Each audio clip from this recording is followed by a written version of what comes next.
Welcome back to Grammar Grade 9. This is Unit 5, Lesson 34, and today we're taking on the wild, unruly cousins of the verb family, the irregular verbs. Most verbs are polite and predictable, but a whole crowd of the most common ones refuse to follow the rules. Once you learn their 4 principal parts and the patterns they fall into, they stop being confusing and start being familiar. Let's dig in. Let's start with a simple idea. Every verb has 4 principal parts, and once you know them, you can build any tense you need. The first is the base form, plain walk. The second is the present participle, walking, always just the base plus ing. The third is the past, walked.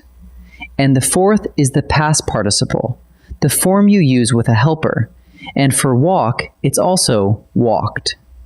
Notice that for a regular verb like this one, the past and the past participle are identical. You simply add ed to both. Hold on to that, because irregular verbs are about to break it. So what exactly makes a verb irregular? Here's the good news first. The ing form is always regular. You just take the base and add ing. Walking, beginning, going.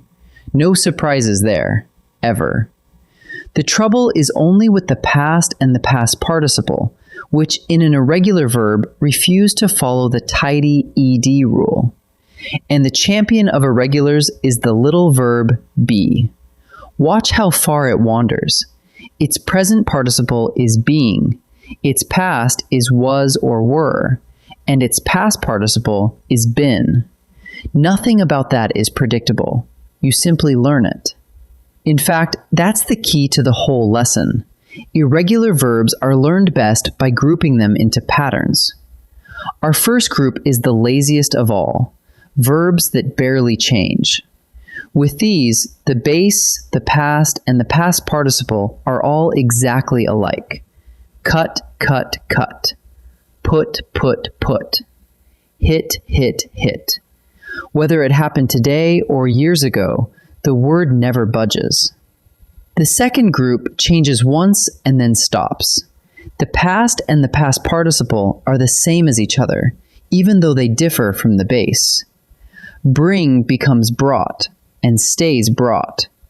Keep becomes kept and stays kept. Buy becomes bought. Teach becomes taught. Here's a handy clue.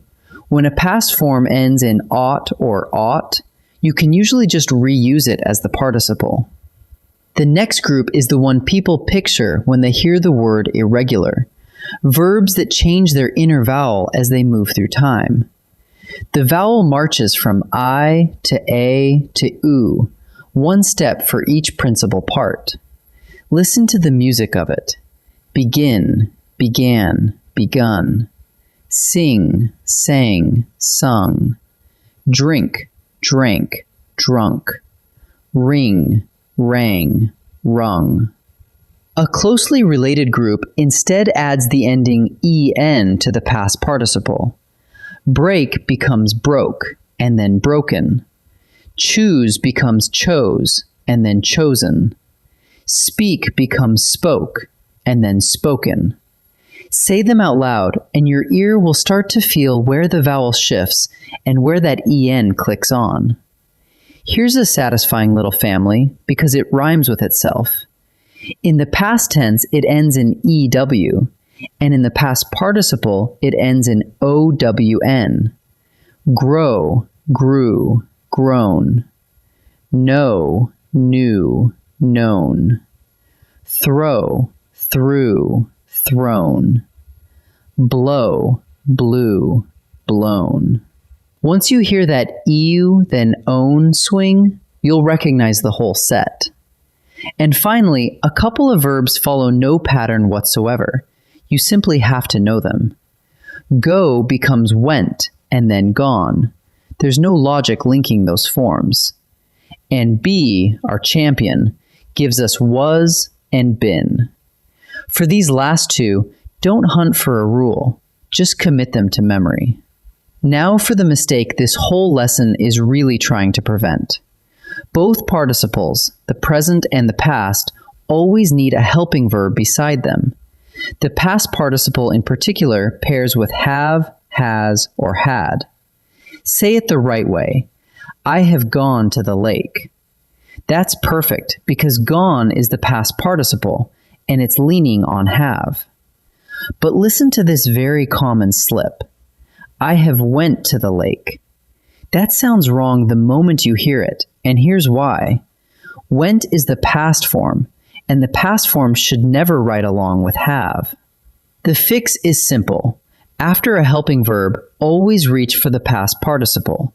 Have gone, has broken, had known. Never have went. Let's turn all of that into a quick check you can run whenever a verb feels uncertain. Step 1.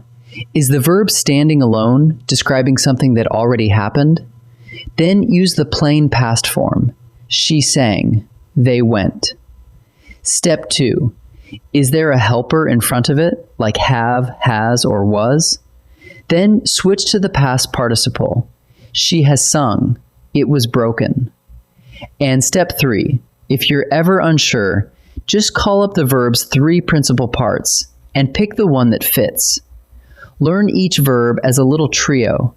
Sing, sang, sung. And you'll never mix up the past with the past participle again. Let's practice. Let's practice.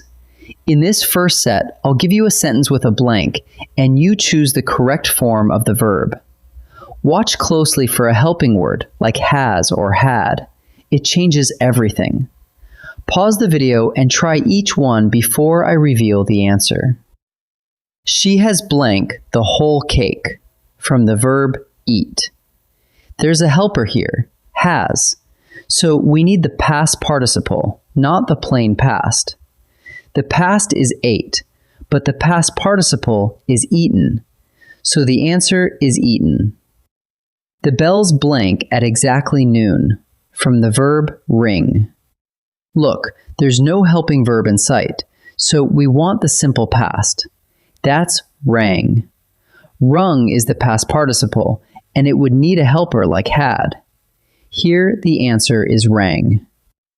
By dawn, the pond had blank, from the verb freeze.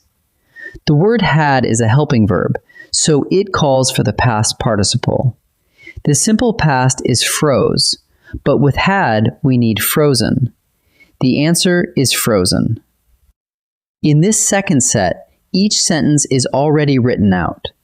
Your job is to decide whether the verb form is used correctly or incorrectly. Think about whether a helper is present and which principal part it wants. Pause and try each before I answer. I have knew that song for years. There's a helper, have, so the verb after it must be a past participle.